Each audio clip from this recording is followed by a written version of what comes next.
KSRTC ಬಸ್ವೊಂದರ steering ಕಟ್ಟಾಗಿ ಗುಡ್ಡಕ್ಕೆ ಗುದ್ದಿದ ಘಟನೆ ಮಡಿಕೇರಿ ಸಮೀಪದ ಮೇಕೇರಿಯಲ್ಲಿ ಶನಿವಾರ ನಡೆದಿದೆ.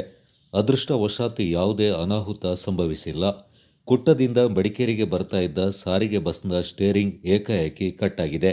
ಬಸ್ನಲ್ಲಿದ್ದ 40 ಪ್ರಯಾಣಿಕರಲ್ಲಿ 14 ಪ್ರಯಾಣಿಕರಿಗೆ ಸಣ್ಣ ಪುಟ್ಟ ಗಾಯಗಳಾಗಿದ್ದು, ಮಹಿಳೆಯೊಬ್ಬರ ತಲೆಗೆ ಗಂಭೀರ ಪೆಟ್ಟಾಗಿದೆ ಎಂಬ ಮಾಹಿತಿ ಲಭ್ಯವಾಗಿದೆ.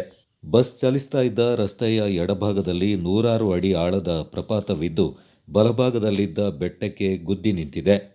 ಈ ವೇಳೆ ಚಾಲಕನ ಸಮಯ ಪ್ರಜ್ಞೆಯಿಂದಾಗಿ ಭಾರೀ ಅನಾಹುತವೊಂದು ತಪ್ಪಿದೆ. ಗಾಯಾಳುಗಳು ಮಡಿಕೇರಿ ಆಸ್ಪತ್ರೆಯಲ್ಲಿ ಚಿಕಿತ್ಸೆ ಪಡಿತಾ ಇದ್ದಾರೆ.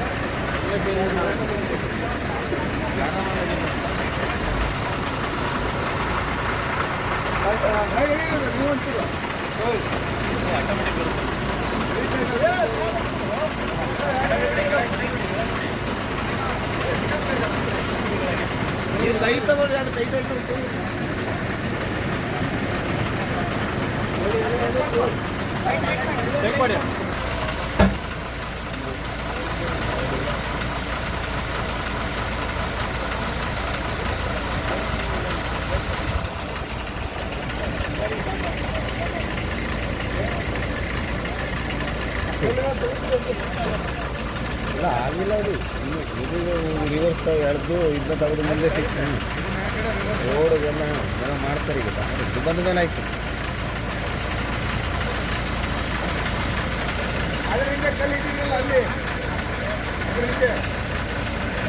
ಈಗ ಭಟ್